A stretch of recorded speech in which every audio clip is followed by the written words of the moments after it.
Hello दोस्तों, कैसे हो? स्वागत है आपका मेरे चैनल में। इससे पहले कि मैं अपनी बात आपके सामने रखूं, मैं चाहता हूं कि आप मेरे चैनल को सब्सक्राइब करें और लाइक करें। जैसे कि आप सभी जानते हैं, कोरोना महामारी जो कि पूरे देश में है, पूरी दुनिया में फैल चुकी है और ये महामारी काफ़ी ज़्यादा नुकसानदायक है। लेकिन अभी के समय में भी कुछ लोग ऐसे हैं जो कि इसको सांप्रदायिक रंग दे रहे हैं। खासकर इंडिया में, किसी देश में ऐसा नहीं हुआ है, लेकिन इंडिया में खासकर सांप्रदायिक रंग देने की कोशिश की जा रही है। और ये वही लोग हैं जो कि सिर्फ बीजेपी को सपोर्ट करते हैं, उनकी भक्ति में विलीन रहते हैं। इन्हें सही गलत का कोई ज्ञान नहीं और इन्हें ये भी नहीं मालूम कि हमारा ऐसा करने से हमारी सोसाइटी पे, हमारे देश को कितना नुकसान हो सकता है। इसी की वजह से बाहर के जो गल्फ़ कंट्रीज़ हैं, वहाँ के कुछ लोगों ने इस चीज़ पर ऐतराज़ किया है, जो कि हमारे हिंदुस्तान में आजकल मीडिया कर रही है। ऐसे ही एक शख्स हैं सौरभ उपाध्याय, जो दुबई में है, वहाँ पर अपना बिजनेस करते हैं, लेकिन उन्होंने ऐसे शब्दों का यूज़ किया है जो कि इस्लाम के ख़िलाफ़ हैं। और उन्होंने जमात को टेररिस्ट बताया है कि नए तरह का टेररिस्ट ये पैदा हो रहा है हिंदुस्तान में। इसी की वजह से जो इंडियन राजदूत हैं दुबई के अंदर, उन्होंने इस चीज़ को काफ़ी नाराज़गी जताई है और सब लोगों से कहा है जो गल्फ़ में रहते हैं कि वो ऐसी किसी बात से बचें, गलत चीज़ ना करें, दंगा ना फैलाएं, अफवाह ना फैलाएं, ताकि हिंदू मुस्लिम या कोई भी कम्युनिटी इसका गलत असर जाए और नफ़रत बढ़े इससे। ये नफ़रत बढ़ाने का नहीं, प्यार मोहब्बत से रहने का समय है, ताकि हम इस महामारी से बच सकें। लेकिन कुछ लोग अभी भी बाज नहीं आ रहे हैं। ऐसे ही कुछ लोगों ने नाराज़गी अपनी जाहिर की है, जैसे कि दुबई की प्रिंसेस हैं हैंद अल कासिमी। उन्होंने कहा है कि इंडिया में जो सरकार है वो हमारी दोस्त है और वो अच्छी गवर्नमेंट है जो काम कर रही है, सबको लेकर चलने की कोशिश करे, लेकिन जो इस तरह के गलत लोग हैं उनकी बदतमीज़ी बदमिजाजी बिल्कुल भी कबूल नहीं की जाएगी। और दूसरा कि वो लोग यहाँ पर काम करते हैं, उसका पैसा लेते हैं, फ्री में कोई भी काम यहाँ पर नहीं करता है।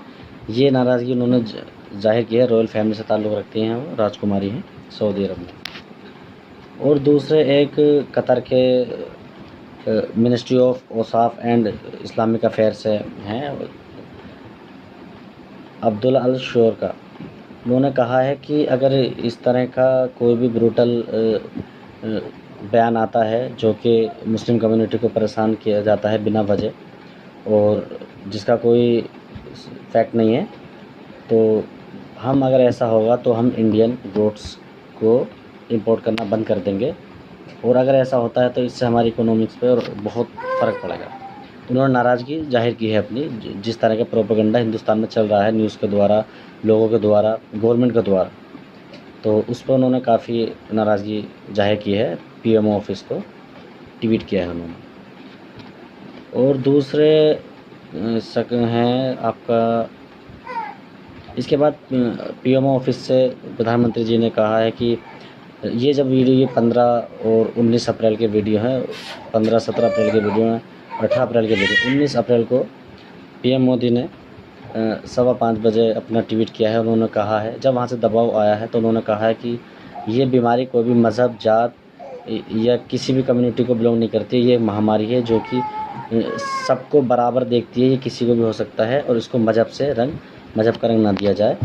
ये पीएम ऑफिस से नरेंद्र मोदी जी ने ट्वीट किया है जब वहाँ से दबाव आया है। लेकिन इससे पहले प्रधानमंत्री जी ने भी ऐसा कुछ नहीं कहा पब्लिक को, नहीं दबाव बना। लेकिन ये लोग अभी भी इस बात को सीरियसली नहीं ले रहे हैं और वही अपना प्रोपेगेंडा चला रहे हैं। दूसरा ये कि कुछ ऐसे लोग भी हैं जिन्होंने गलत बयान दिए हैं, जैसे कि एक सांसद हैं कर्नाटका से, तेजस्वी सूर्या। उन्होंने 2015 का उनका ट्वीट था जो रिट्वीट किया जा रहा है। उन्होंने काफ़ी गलत भाषा का यूज़ किया था सऊदी अरब की औरतों के लिए, जो कि नाकाबिले बर्दाश्त है। मैं आपको बता भी नहीं सकता हूँ क्या उन्होंने बोला था, लेकिन काफ़ी उन्होंने गलत बयान किया था वहाँ की औरतों के लिए। तो इसी वजह से वहाँ के जो गवर्नमेंट है उन्होंने इस चीज़ पे काफ़ी उनका रिट्वीट अब देखा है। 2015 में उन्होंने ट्वीट किया जब वो शायद सांसद भी नहीं थे, अभी वो सांसद हैं। तो सऊदी अरब सरकार ने कहा है अगर ये कभी भी इंडियन गवर्नमेंट पे मंत्री बनते हैं, कोई भी इन्हें पद इंडियन गवर्नमेंट मिलता है, तो ये कभी भी गल्फ़ में नहीं आ पाएंगे, हम इनका बायकॉट करेंगे, इनकी एंट्री बंद है कभी भी अगर ऐसा होता है तो। और ये हमारे देश के लिए बहुत बड़ी बात है क्योंकि वो हमारे सांसद हैं, लेकिन जिस भाषा का उन्होंने यूज़ किया है, जिस भाषा का उन्होंने बताना चाहा है, और इन्होंने तारिक फ़तेह जो कि पाकिस्तानी माइग्रेट हैं उनके ट्वीट को इन्होंने मतलब बचाव करते हुए ये ट्वीट किया था। 2015 का ट्वीट है, इसको रीट्वीट किया जा रहा है इस टाइम। तो इससे काफ़ी नफ़रत फैलती है जिससे कि हमारे देश की बदनामी होती है, नुकसान होता है।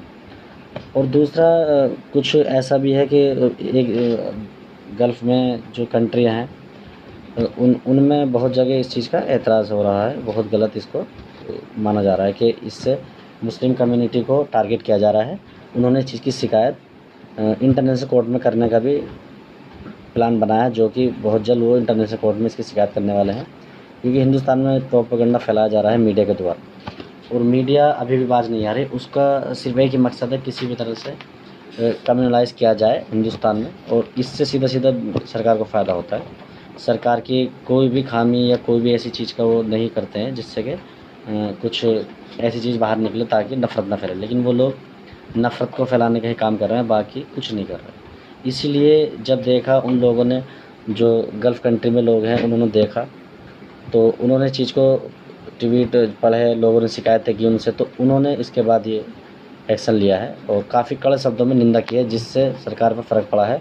कुछ लोग जो काफ़ी ये करते थे ऐसे बयान देके अपने आप को, उन्होंने अपने जो ट्वीट थे वो डिलीट कर दिए हैं, और यहाँ तक कि अपने जो ट्विटर अकाउंट हैं या कोई भी सोशल मीडिया प्लेटफॉर्म है उसको डिलीट कर दिया है। इतना इनके अंदर डर भी है और ये ऐसा बोलते हैं, लेकिन जैसे ही एक्शन लिया गल्फ़ कंट्री ने तो ये एकदम अपनी औकात पे आ गए। और इनका जो डर था, इन्हें डर लगा तो इन लोगों ने अपने ट्वीट अकाउंट वगैरह सब बंद कर दिए ताकि कुछ इन पर कार्रवाई ना हो जाए डर के लिए। तो आप ऐसा ट्वीट करते क्यों है कि आपको डिलीट करना पड़ा? ऐसा काम कीजिए ही मत, नफ़रत आप बोएंगे फिर बाद में डिलीट करते हैं, ऐसा आपने कोई महान काम तो किया नहीं। अगर आपने इतना ही आपको लगता है कि आप सही हो तो क्यों डिलीट करते हैं आप? डर भी है आपको मालूम है आपने गलत बोला है, आप हमेशा गलत बोलते हो, लेकिन आपने डिलीट मार कर दिया ताकि आप पे कार्रवाई ना हो। तो ऐसा आप करते क्यों हैं जो आपको डिलीट करना पड़े? कोई भी ट्वीट आप करते हो, सोचते हो, सोचना चाहिए आपको कि कुछ भी ऐसा हम करेंगे हिंदुस्तान की बदनामी होगी बाहर। और लगभग हिंदुस्तान से बाहर गल्फ़ कंट्री में अगर आप इंडियन से अलग अगर आप एक धर्म की बात करो तो इंडिया से बाहर गल्फ़ कंट्री में लगभग 70 to 80 लाख हिंदू कम्युनिटी के लोग काम करते हैं। हिंदू कम्युनिटी के लोग काम करते हैं, जो कि एक बहुत बड़ी संख्या है। अगर खुदा न खास्ता कोई भी ऐसी घटना घटती है वहाँ, या उन लोगों को ये लगा कि नहीं कि बहुत गलत हो रहा है और कुछ लोग वहाँ पर रहकर भी अपना चापलूसी अंधभक्ति से बाज नहीं आ रहे हैं, तो अगर उन्होंने वहाँ पर ये चीज़ लागू कर दी कि अगर उन लोगों ने बाहर वापस भेजने लगे इंडियन एम्प्लॉय जो वहाँ पर काम करते हैं, तो आप सोचिए कितना नुकसान होगा इंडिया, कितने लोग बेरोज़गार हो जाएंगे, जो कि इंडिया तो रोज़गार दे नहीं पाएगा। इंडिया में रोज़गार उन लोगों को नहीं मिल रहा जो यहाँ रहते हैं, और जो लोग वहाँ जा चुके हैं काम करने, अगर उन्होंने गल्फ़ कंट्रीज़ ने उन्हें बेरोज़गार कर दिया, उन्हें जॉब से निकाल दिया और हिंदुस्तान भेज दिया, तो सोचिए आप कितना रोज़गार कम हो जाएगा, बेरोज़गारी बढ़ेगी। और उन 70-80 लाख लोगों में से आप सोचो कितने करोड़ों लोगों को उसकी जो आमदनी आती है, कम से कम 3 से 4 करोड़ लोगों का उससे फ़र्क पड़ जाएगा, बेरोज़गारी इंडिया में बढ़ जाएगी। तो ये सीधी अब हमारे देश की बेइज्जती कराने पे लगे हुए हैं ये लोग। इन्हें समझना चाहिए कि हिंदुस्तान में जितने भी धर्म हैं प्यार मोहब्बत से रहते हैं और उन्हें ऐसे ही रहना दिया जाए। अपना कुछ भी गलत सलत बोल के अपने देश की अपनी बेइज्जती न कराएं और सांप्रदायिक माहौल ना बिगाड़ें। अगर ऐसा करते रहेंगे सांप्रदायिक माहौल बिगड़ेगा, और देश से बाहर जो हिंदू लोग हैं अगर वो लोग यहाँ वापसी भेजने लगे हिंदुस्तान में, तो सोचो कितना नुकसान होगा। आजकल यहाँ पर रहते हैं लोग, उन्हें रोज़गार नहीं मिल पा रहा है। अगर बाहर रोज़गार मिल रहा है लोगों को तो कितनी अच्छी बात है। इंडिया में नहीं तो बाहर लोग जो जाते हैं उन्हें मिलता है रोज़गार, यहाँ नहीं मिल रहा। तो अगर वो ऐसा कुछ बोलेंगे गलत और एक कम्युनिटी को टारगेट करेंगे, तो आप सोचिए कितना नुकसान हो सकता है। और देश की बर्बादी, देश की बेइज्जती, उन्हें देश से कोई मतलब नहीं, उन्हें सिर्फ अपना उल्लू सीधा करना है, गलत बोलना है। हिंदू मुस्लिम सिख ईसाई किसी भी कम्युनिटी के बीच में नफ़रत पैदा करने का वो काम कर रहे हैं। और रही कि सही का सिर्फ हमारी इंडियन मीडिया पूरी कर रही है, जो कि एक स्पेसिफिक धर्म को टारगेट कर रही है। लगातार 25 डेज से वो एक धर्म को ही टारगेट कर रही है। उसने इस महामारी के टाइम में भी अपना प्रोपेगेंडा नहीं छोड़ा है उनका प्रोपेगेंडा है सरकार को प्रमोट करना, हिंदू मुस्लिम करना, क्योंकि वो सरकार ही इस बलबूते आई है सेंट्रल में सिर्फ हिंदू मुस्लिम करके। उसका मकसद कुछ नहीं है, देश को सिर्फ बर्बाद कर देना। और सऊदी अरब के कुछ प्रिंस और वहाँ की जो सरकार, उन्होंने ये भी मांग किया कि आरएसएस क्या है इसको बैन कर दिया जाए, और इसको आतंकवादी संगठन उन्होंने माना है कि आतंकवादी संगठन, इसे बैन किया जाए इंडिया में। ये मुसलमानों के बीच में नफ़रत पैदा कर रहे हैं, हिंदुस्तान के हिंदुओं में नफ़रत बोती है, ताकि मुस्लिम और हिंदू आपस में भिड़ें और इन्हें फ़ायदा हो। हर चीज़ से इन्हें फ़ायदा होता है, इनकी गवर्नमेंट को फ़ायदा, इनको फ़ायदा, इनके संगठन को फ़ायदा। तो यही लोग चाहते हैं कि हम लोग भाईचारे से ना रहें, लेकिन हमें और आपको ध्यान रखना है कि हमें किसी की बातों पर ध्यान नहीं देना है, भाईचारे से रहना है। और इंशाअल्लाह अगर हम भाईचारे से रहेंगे, एक दूसरे को सपोर्ट करेंगे, तो हम इस महामारी से जल्द निकल जाएंगे। और मेरी ये कामना है कि हम एक दूसरे के साथ रहें और इस महामारी से निपटने के लिए लगे रहें। लॉकडाउन लगा हुआ है, उसका पालन करें, उसको समझें और बेवजह बाहर न निकलें। तो मेरी यही दरख्वास्त है। और मैं चाहूँगा कि मेरा अगर आपको वीडियो पसंद आए, लाइक करें, सब्सक्राइब करें और बेल आइकन दबाना ना भूलें, ताकि मेरी जो वीडियो मैं डालता हूँ आपके पास आते रहें। शुक्रिया।